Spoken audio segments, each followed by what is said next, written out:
শুভ দুপুর বন্ধুরা। আজকে রান্না প্রায় শেষের দিকে। কালকে কিছু রান্না করা ছিল, আমরা পরপর দুদিন ভেজ খাই, তো কালকে একটু ডাল করা আছে, একটু পালং শাক করা আছে।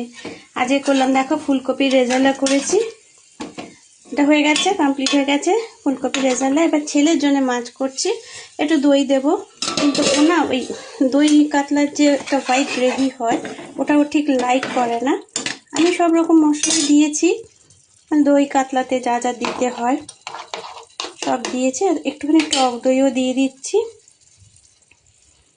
আর টক দই দিয়ে সব সময় গ্যাসের ফ্লেমটা কমিয়ে নিতে হবে, তা নাহলে দইগুলো ফেটে যায়। একদম গ্যাসের ফ্লেম কমিয়ে সব মশলা কষিয়ে না হয়ে গেছে। এবার টক দইটা মিক্স করে একটুখানি গরম জল দিয়ে দেবো। গরম জল দিয়ে মাছের পিস, জলটা যেই ফুটে যাবে গ্রেভিটা, তখন মাছের পিসগুলো দিয়ে দেবো। তেজপাতা দিয়েছি, গরম মশলা দিয়েছি গোটা, পেঁয়াজ বাটা, একটু রসুন আদা সব দিয়েছি, জিরের গুঁড়ো ধনের গুঁড়ো, আর ওই যে সাদা সাদা ঝোলোর পছন্দ না তাই দিয়েছি লঙ্কা গুঁড়ো। তাই আমি যে তাহলে তুই চিকেন ভর্তা কী করে খাস, আমি যখন চিকেন ভর্তা করি তখন তো সেটা হোয়াইট গ্রেভি হয়। ওই বাচ্চাদের নানান রকম বায়না। বললাম মা একটু এই দই কাতলাটাই শিখে যা আমার কাছে, এখন তো তোর সব এক্সাম শেষ।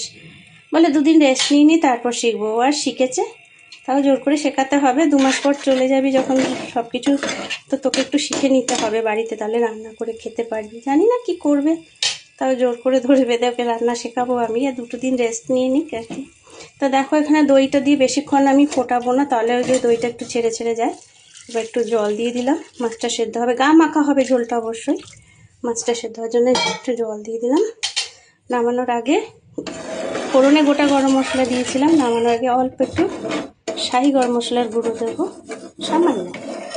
হ্যাঁ, তোমরা ভাবছো যে দই কাতলা বা আলু কেন, কারণ ও তো সবজি খেতে চায় না, সেই জন্য একটু আলু দিলাম, ওই ঘরোয়া পদ্ধতিতে যেভাবে রান্না করে। নইলে আমি যখন একদম একদম ঠিক মশলা দিয়ে ঠিক রান্না করি দই কাতলা, তখন এসব আলু দিই না, আর একটু হোয়াইট গ্রেভি থাকে, পোস্ত বাটা এ সমস্ত দিই, কাজু বাটা, এই আর কি।